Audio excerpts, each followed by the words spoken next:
Kita semua pastinya tentu alami dan bahkan sering kita hindari. Apa itu Kak Leo? Kita hindari ya. Kabar baik untuk kita semua. Masalah, penderitaan dan semuanya itu baik yang datang karena kesalahan maupun hal-hal yang memang naturnya memang begitulah hidup, itu memang pasti akan ada.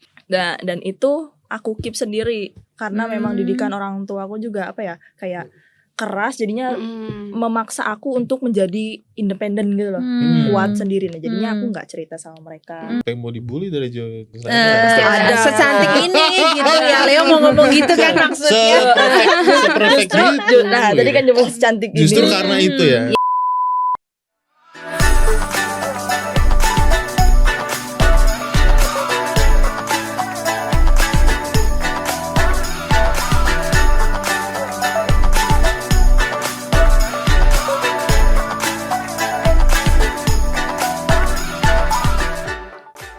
Semuanya.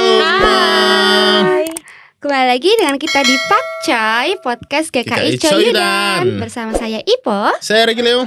Kali ini kita akan membahas sesuatu yang menarik nih, yang kita semua pastinya tentu alami dan bahkan sering kita hindari. Apa itu Kak Leo? Kita hindari ya. Cukup sering dihindari sama orang-orang gak sih? Masalah. Iya, masalah dan masalah, penderitaan.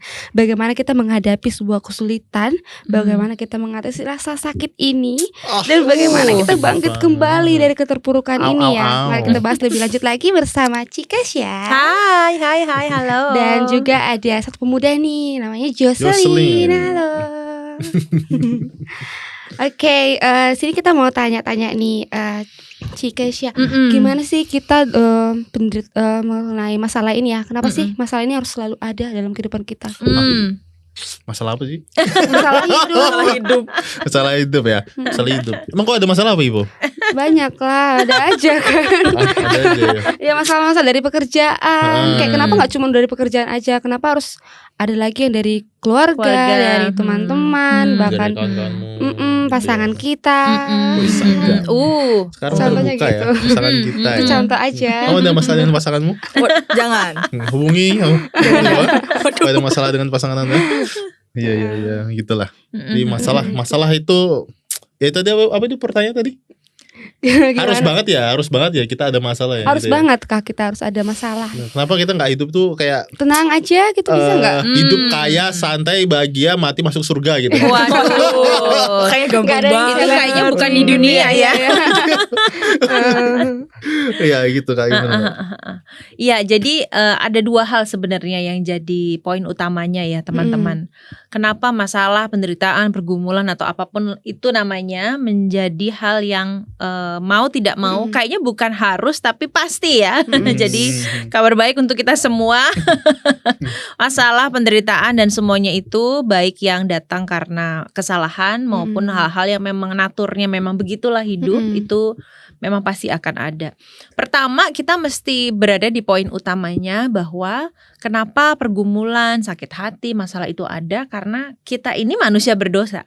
Karena kita Naturnya manusia berdosa ya ya. memang saling nyakitin. Jangankan antar manusia berdosa, orang manusia dengan Allah aja berkhianat, memberontak gitu ya. Jadi tidak bisa kita menginginkan hidup yang mulus tanpa masalah, tanpa konflik, tanpa penderitaan, karena kita tahu kita dan sesama kita manusia adalah orang yang berdosa gitu. Jadi orang berdosa sengaja atau tidak itu memang naturnya ya saling menyakiti, saling mengampuni, begitu aja terus siklusnya gitu ya. Lalu yang kedua, kenapa kita pada akhirnya mau tidak mau menghadapi masalah ataupun penderitaan, yaitu memang bagian dari kehidupan. Kalau tidak mau atau sayangnya sih kita nggak mau menderita ya, anyway gitu ya. Berarti kita harus menderita ya? Bukan harus, tapi kita pasti menderita. Gitu. Cuman gini loh teman-teman, kadang-kadang kita terlalu sederhana melihat hidup yang terlalu kompleks ini. Artinya ketika kita berada dalam penderitaan, kita merasa hidup ini murni hanya sekedar penderitaan. Kita lupa lupa sengaja atau tidak bahwa dalam penderitaan ada penghiburan, nanti ada sukacita. Nggak ada sesuatu yang tetap dan kekal di dunia ini kecuali keselamatan ya. Artinya adalah ada waktu kita menderita, ada waktu kita bahagia. Ya hidup tuh ya begitu-begitu aja gitu ya. Jadi itu memang bagian gitu. Itu Heraklitos itu. Salah satunya yang tidak berubah adalah perubahan itu sendiri. Ya. Gitu.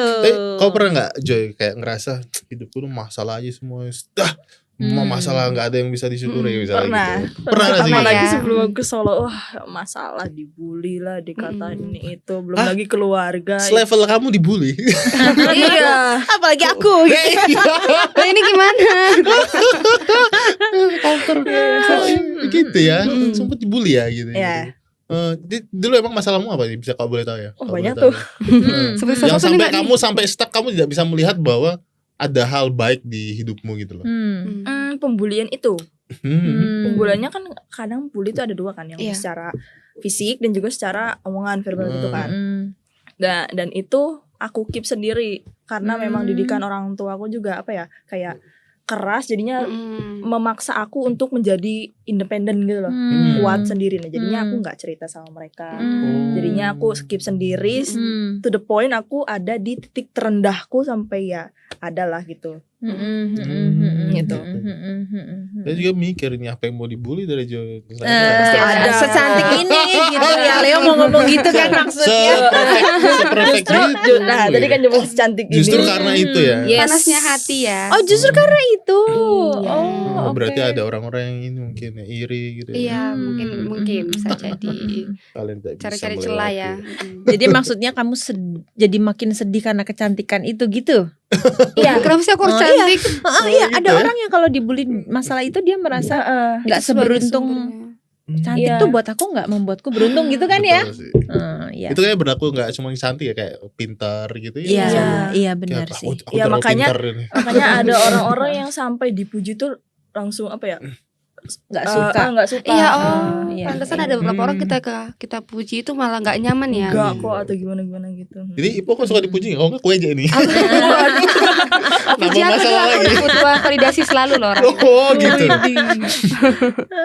Iya. Tapi kan ada yang kesulitan masalah itu adalah misalnya ternyata itu katakanlah kalau orang-orang bilang itu ujian tuh dari Tuhan. Tapi ada juga yang ternyata itu misalnya konsekuensi dari pilihan kita sendiri. Tapi ada juga ini ya, aku dengar ada yang mereka berpikir bahwa waktu aku kesulitan, oh ini berarti aku sedang dihukum sama Tuhan nih. Aku habis ngapain? Maksudnya kejadiannya itu kayak nggak nyambung gitu loh. Misalnya dia habis ngejek tapi habis itu ketabrak mobil misalnya gitu ya. Kan itu nggak nyambung ya. Kalau ngomongin konsekuensi logis kan, tapi nggak nyambung gitu kan. Wah ini aku habis di ini nih, habis dihukum Tuhan gitu. Gimana kita memandang semuanya itu Kak? Ya, pada dasarnya begini, respon manusia itu dalam tanda kutip wajar ya. Ketika dia baru awal menderita, dia akan bertanya, salahku apa ya? Gitu kan ya. Jangankan jemaat. Mungkin kami pun para rohaniawan juga kadang-kadang begitu gitu. Aduh, kenapa ya ini terjadi, mencari sebab muasababnya gitu ya. Tetapi begini, alih-alih berpikir tentang salahku apa, tadi kita mesti balik lagi. Bukan masalah salah apanya, tapi ya memang aku ini orang yang pasti salah gitu. Namanya orang berdosa kan pasti salah gitu kan. Jadi daripada kalau saya berpikirnya begini, daripada kita kalau kesadaran itu ada di awal, itu baik untuk membuat kita berintrospeksi. Tapi yang menjadi tidak baik kalau penyesalan itu selalu ada dan lama. Jadi dia bukannya mencari jalan keluarnya, bukannya apa, tapi dia justru dihukum oleh perasaan bersalahnya sendiri. Nah, bedanya ujian dengan konsekuensi atau hukuman dalam tanda kutip gitu ya. Ujian itu sesuatu yang Tuhan izinkan terjadi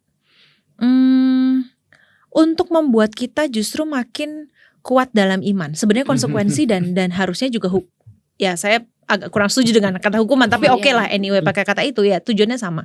Tapi ujian itu selalu membuat kita makin murni dalam iman, makin kuat. gitu ya. Tapi kalau konsekuensi sebenarnya tujuannya sama, tetapi memang datang dari kesalahan kita sendiri, kegagalan kita sendiri. Artinya adalah begini. Kalau kita paling sederhana ya, kalau kita melanggar lalu lintas, konsekuensinya jelas. Entah itu nyerempet, entah itu nabrak, entah itu nyenggol gitu ya, dari hal yang kecil sampai hal yang besar. Artinya adalah di dunia ini pun juga ada konsekuensi-konsekuensi seperti itu, konsekuensi logis yang ada. Tetapi ketika kita menerima sesuatu yang udah kayaknya beyond di atas nalar kita, ini kenapa ya?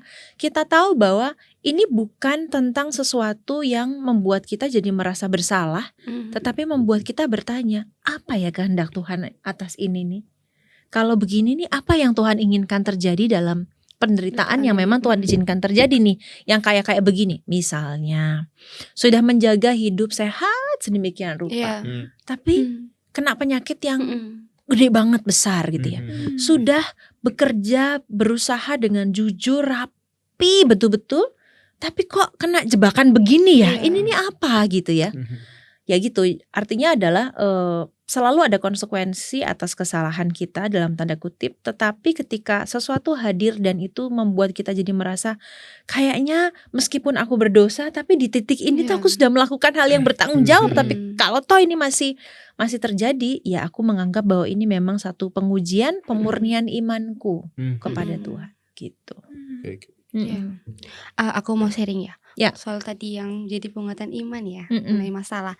Tapi iya sih, ketika kita ada masalah itu kan pasti ada pertanyaan, Tuhan ini kenapa gini sih? Kenapa sih aku dikasih masalah ini sih? Cuman begitu kita udah selesai menghadapi masalah itu, baru kita bisa ngerti.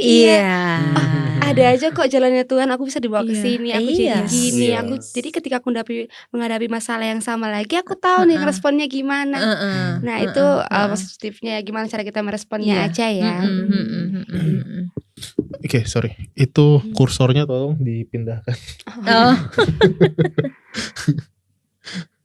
Ayo kemana? Kanan, ke kanan, ke sono.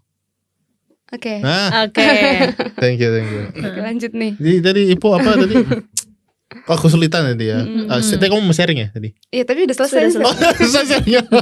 Tapi menarik sih yang dikatakan Ipo, aku jadi ingat nih Leo dan teman-teman. Ada seorang terapis yang sekarang sudah meninggal gitu ya, yang mengatakan bahwa ketika kita tidak bisa lari dari penderitaan karena itu adalah bagian dari hidup, maka yang harus kita latih itu adalah soal keterampilan menghadapi penderitaan. Nah, yang Ipo alami itu masuk dalam kategori penderitaan itu hadir selain tujuan utamanya adalah tahu bahwa ada maksud dan tujuan Tuhan. Meskipun itu at the end, di akhir gitu ya. Kalau awalnya sih nangis-nangis guling-guling gitu ya.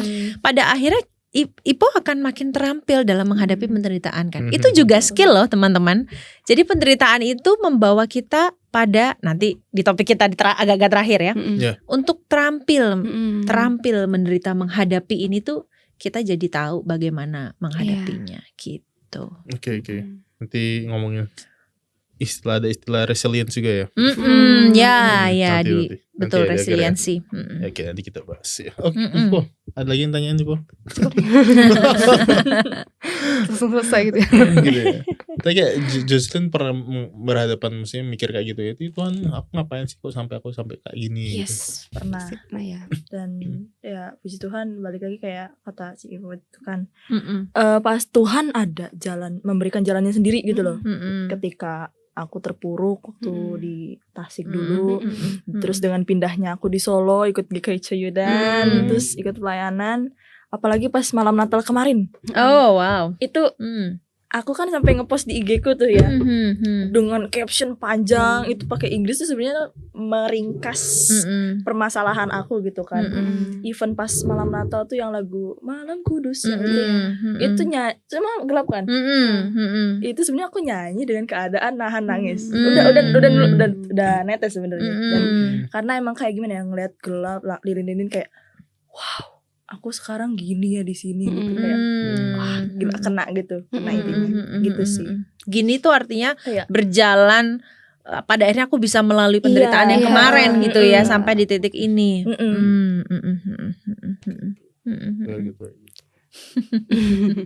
Ini berarti ada pastinya ada ya Alkitab ajarkan ke kita tentang gimana cara kita menghadapi sebuah kesulitan dalam kehidupan kita ya, Cik. Ya, kalau kita lihat dan kita baca secara detail gitu ya, ada satu garis merah atau benang merah yang kita lihat. Setidaknya dari perjanjian lama sampai perjanjian baru gitu ya. Kalau yang mau kita lihat sangat detail sebenarnya lebih ke perjanjian baru gitu ya.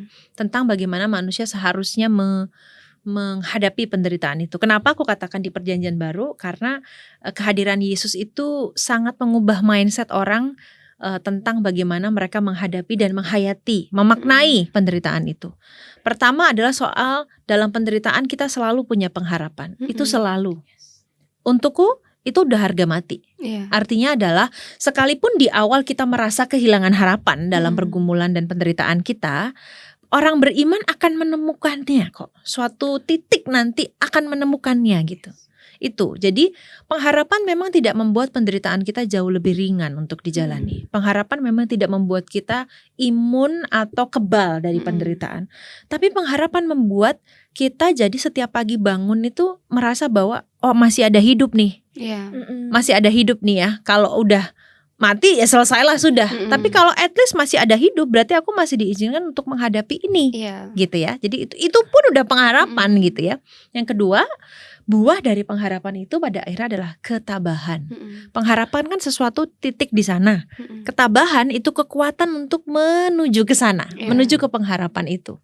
Nah, kehadiran Yesus itu membuat kita jadi melihat ya seperti itulah seharusnya manusia menghadapi penderitaannya. Apalagi kalau Yesus kan penderitaan yang seharusnya nggak dia ambil tapi sengaja diambil gitu kan ya.